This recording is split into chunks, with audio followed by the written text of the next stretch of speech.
ನಾನು ಶರಣಬಸಪ್ಪ ಕಾಡಾದಿ ಅಂತ ಜಾತ್ಯತೀತ ಜನತಾದಳದಿಂದ ಗ್ರಾಜ್ಯುಯೇಟ್ ಕಾನ್ಸ್ಟಿಟ್ಯೂನ್ಸಿ ಕಂಟೆಸ್ಟ್ ಮಾಡ್ತಾ ಇದ್ದೀನಿ. ನಾನು ಕಂಟೆಸ್ಟ್ ಮಾಡ್ತಾ ಇರುವಂತಹ ಕ್ಷೇತ್ರ ನಾರ್ತ್ ಈಸ್ಟ್ ಗ್ರಾಜ್ಯುಯೇಟ್ ಕಾನ್ಸ್ಟಿಟ್ಯೂನ್ಸಿ.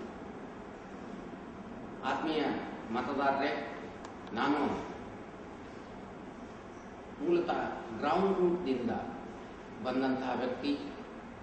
ಮಹಾನಗರ ಪಾಲಿಕೆಯ ಸದಸ್ಯ ಹಿಡ್ಕೊಂಡು ಕೆಲಸ ಮಾಡಿದ್ದೀನಿ. ತೊಂದರೆಗಳು ಏನು, ಅವುಗಳನ್ನ ಹೇಗೆ ನಿವಾರಿಸಬೇಕು ಅನ್ನುವಂತಹ ಕಲ್ಪನೆ ನನಗಿದೆ. ಯಾಕಂದ್ರೆ ನಾನು 1994ರಿಂದ ವಕೀಲನಾಗಿ ಸೇವೆ ಸಲ್ಲಿಸ್ತಾ ಇದ್ದೆ.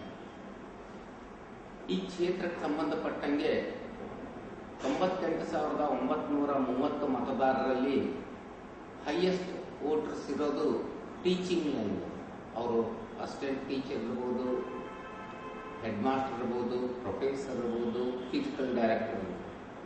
Second highest voters advocate community. Advocate community ನನ್ನ ಜೊತೆ ಇದೆ ಅಂತ ನಾನು ಅನ್ಕೊಂಡಿದ್ದೀನಿ. ಯಾಕಂದ್ರೆ 18 ವರ್ಷ ಆ ಕ್ಷೇತ್ರದಲ್ಲೇ ಸೇವೆ ಸಲ್ಲಿಸಿದ್ದೀನಿ. ಹೀಗಾಗಿ ಆ ಕಮ್ಯುನಿಟಿ ಜೊತೆ ಇದೆ. ಸೆಕೆಂಡ್ ಹೈಯೆಸ್ಟ್ ವೋಟರ್ಸ್ ಅವರು. ಅದರ ಜೊತೆಯಲ್ಲಿ ಪಕ್ಷದ ಬಹಳಷ್ಟು ಸಾಧನೆಗಳಿದ್ದಾವೆ.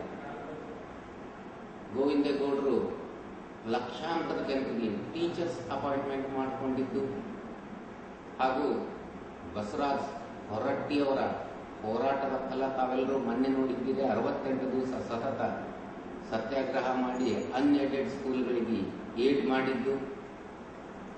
ಅದು ಅಲ್ಲದೆ ಇವರಿಬ್ಬರಿಗಿಂತ ಹೆಚ್ಚಾಗಿ 20 ತಿಂಗಳು ಕುಮಾರಸ್ವಾಮಿಯವರು ಕೊಟ್ಟಂತ ಸರ್ಕಾರ ಇದು 3 ನನಗೆ ಇವತ್ತು ಶ್ರೀರಕ್ಷೆಯಾಗಿ ಕೆಲಸ ಮಾಡ್ತಾ ಇದೆ. ಇದ್ರ ಜೊತೆ ಮತದಾರರು ಬದಲಾವಣೆ ಬೇಕು ಅನ್ನುವಂತ ಒಂದು ಅಲೆ ಇದೆ. ಈ ಅಲೆ ನನಗೆ ಸಪೋರ್ಟ್ ಮಾಡುತ್ತ ಗೆಲ್ತೀವಿ ಅನ್ನುವಂಥ ವಿಶ್ವಾಸ ನನಗಿದೆ. ಕುಮಾರಸ್ವಾಮಿಯವರು, ಹೊರಟ್ಟಿಯವರು, ಗೋವಿಂದೇಗೌಡರು ಕೊಟ್ಟಂತ ಕೊಡುಗೆ ಇದೆ. ಇದರಿಂದ ಮತದಾರರು ಡೆಫಿನೆಟ್ ನನಗೆ ಮತ ಕೊಡ್ತಾರೆ. ಗೆಲ್ಲಿಸಿ ಅವರ ಸೇವೆ ಮಾಡಲಿಕ್ಕೆ ಒಂದು ಅವಕಾಶ ಕೊಡ್ತಾರ ಅನ್ನುವಂಥ ವಿಶ್ವಾಸ ನನಗೆ.